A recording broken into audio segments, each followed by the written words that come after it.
দ্রুততম সময়ের মধ্যে আমাদেরকে হয়রানির থেকে উদ্ধার করে আমাদের যেটা প্রাপ্তি, আমাদের যেটা প্রাপ্য, আমাদের যেটা অধিকার সেটাকে নিশ্চিত করা হোক।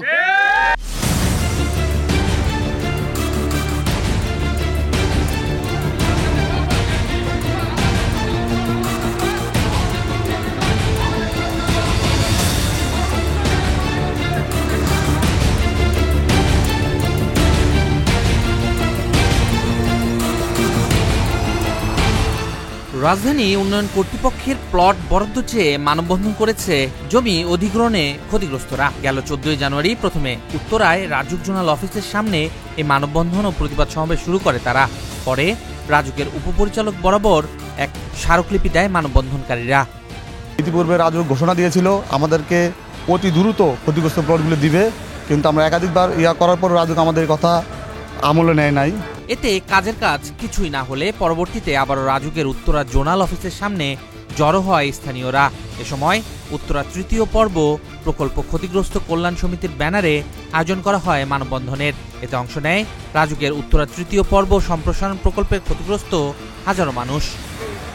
আমাদের 1 নম্বর দাবি হলো, এখানে ফ্যাসিস্ট আওয়ামী সরকারের আমলে যে সকল ব্যক্তিবর্গের নামে অবৈধভাবে প্লট বরাদ্দ দিয়েছিল তা বাতিল করে ক্ষতিগ্রস্ত ব্যক্তিদেরকে তাদের ন্যায্য দাবি মোতাবেক প্লট দেওয়া হোক।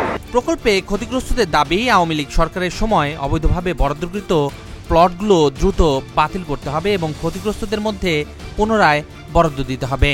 যেমন প্রসপেক্টারে উল্লেখ ছিল রাজুকের ফরমে জমি 5 কাঠা থাকলেও ক্ষতিগ্রস্ত হিসাবে প্লট পাইবেন প্রত্যেকে অগ্রাধিকার ভিত্তিতে, কিন্তু দেখা গেল কিছুদিন পরেই আমরা ওই প্রসপেক্টার অনুযায়ী আমরা আবেদন করি।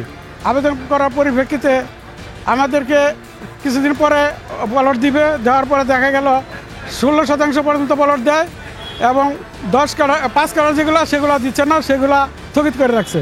1998 সালে আমি ওখানে জায়গা কিনি 47 দাগে বাউনিয়ার। হ্যাঁ, আমি এটা আপনার কোর্টে দৌড়াতে আজকে 1958 যখন এটা অ্যাকোয়ার করলো, অ্যাকোয়ার করার পর্যন্ত আজ পর্যন্ত আমি এলএ অফিসে দৌড়াইতে এটার মামলা করে অদ্যাবধি পর্যন্ত আমি ওখান থেকে বিল উঠে আনতে পারি নাই, আমার অ্যাওয়ার্ড পাই নাই। আমাদের মূলত দীর্ঘদিন ধরে আমাদের একটা কষ্টের একটা দাবি ছিল, আমাদের একটা অন্যায়ভাবে রাজুক আমাদের যে প্লট বরাদ্দ দেওয়ার কথা ছিল তারা আমাদেরকে দীর্ঘদিন যাবৎ হয়রানি করতেছে, কিন্তু আমাদের ন্যায্য যে দাবি, আমাদের ন্যায্য যে পাওনা প্লট, সেই প্লট এখন আমাদেরকে বরাদ্দ দিচ্ছে না। পাশাপাশি এই দোসর আওয়ামী লীগের বিভিন্ন ধরনের নেতৃবৃন্দকে একদম সচ্ছল এবং স্বাবলম্বী নেতৃবৃন্দরা প্লট পাইছে, কিন্তু আমরা যারা অসহায়, আমাদের এখানে প্রায় বিঘার পর বিঘা জমি আমাদের এখানে নিশ্চিহ্ন হয়ে গেছে, কিন্তু সেই অনুযায়ী আমাদেরকে কোনো প্লট তারা আশ্বাস দিচ্ছে কিন্তু আমাদেরকে প্লট বরাদ্দ দিচ্ছে না। এটা হচ্ছে আমাদের প্রথম দাবি।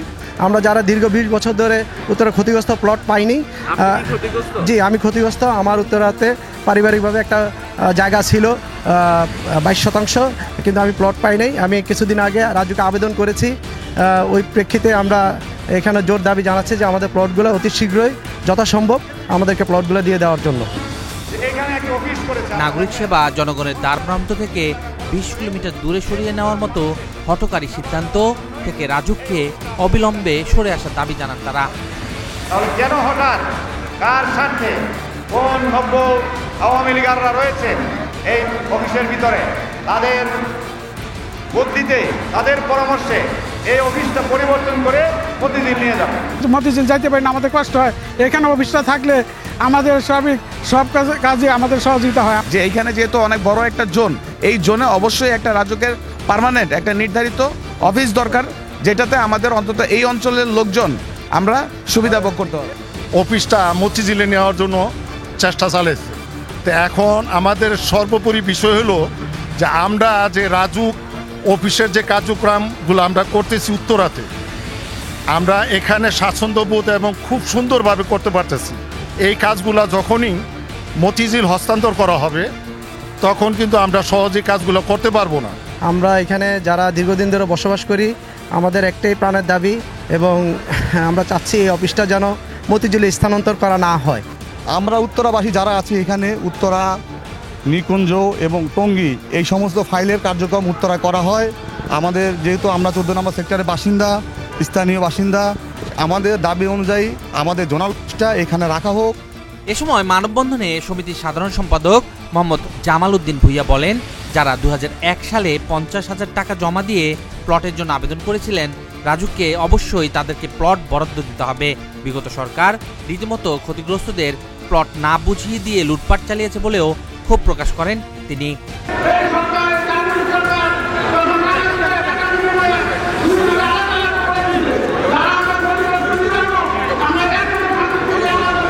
মানববন্ধনে আন্দোলনকারীরা জানান, উত্তরা তৃতীয় প্রকল্পে ক্ষতিগ্রস্ত অন্যান্য আবেদনকারীদের প্লটের জন্য একই মূল্য ধার্য করে দিয়েছে রাজুক। তাই তৃতীয় পর্বের ক্ষতিগ্রস্তদের প্লট এখানে অগ্রাধিকার ভিত্তিতে বরাদ্দ দেওয়া উচিত।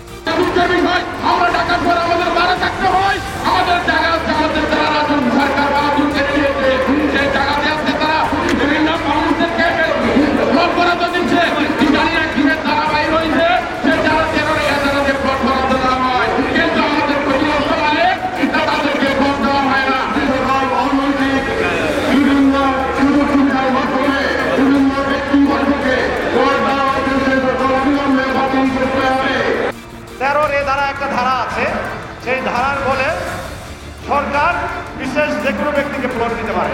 তাকে দিবে, ধরেন মুক্তিযোদ্ধা, সঠিক যারা মুক্তিযোদ্ধা খেতাবপ্রাপ্ত, শ্রেষ্ঠ খেলোয়াড় অথবা শ্রেষ্ঠ আপনার সাংস্কৃতিক ব্যক্তিত্ব, সাংবাদিক, বুদ্ধিজীবী, এটা দিতে পারে। আপনারা যাচাই করে দেখেন ওই প্রকল্পে এবং পূর্বাঞ্চলে হাজার হাজার প্লট দেওয়া হয়েছে। দেখা গেল আওয়ামী লীগের বিভিন্ন অফিসের স্টাফ এবং মুক্তিযোদ্ধার পিয়ন বা আত্মীয় স্বজন, মুক্তিযোদ্ধারা কিছু প্লট দিয়েছে, কিন্তু ব্যাপক প্লট দুর্নীতির মাধ্যমে দিয়েছে, শত শত প্লট। এসব বিষয়ে জানতে রাজুকের জোনাল অফিসে চ্যানেলেস, তবে কেউ কথা বলতেই রাজি হলেন না। আপনারা এখানে ভিডিও করতে, সাংবাদিকদের ভিডিও করতে কি সাংবাদিকদের পারমিশন নেওয়ার কোনো প্রয়োজন আছে কিনা আমাকে একটু বলুন। আমি আমার ক্যামেরার ফোনে খোলা না, হ্যাঁ বন্ধ। উত্তরা আবাসিক শহর তৃতীয় পর্ব প্রকল্পের কাজ শুরু হয় 1999 সালে। প্রকল্পের আওতায় মোট প্লট রয়েছে 8,295টি। এর মধ্যে বরাদ্দ দেওয়া হয়েছে 95% প্লট। তবে এত বছরেও উন্নয়নের তেমন কোনো ছোঁয়া লাগেনি প্রকল্প এলাকায়। প্লটে আবাসনের বদলে কেউ কেউ গড়ে তুলেছেন নার্সারি। অধিকাংশ প্লটই পড়ে রয়েছে খালি। এরই মধ্যে ক্ষতিগ্রস্তদের জমিতে প্লট বিক্রি করে শত শত কোটি টাকার ব্যবসা করেছে রাজুক, কিন্তু ক্ষতিগ্রস্তদের মেলেনি তেমন কিছু।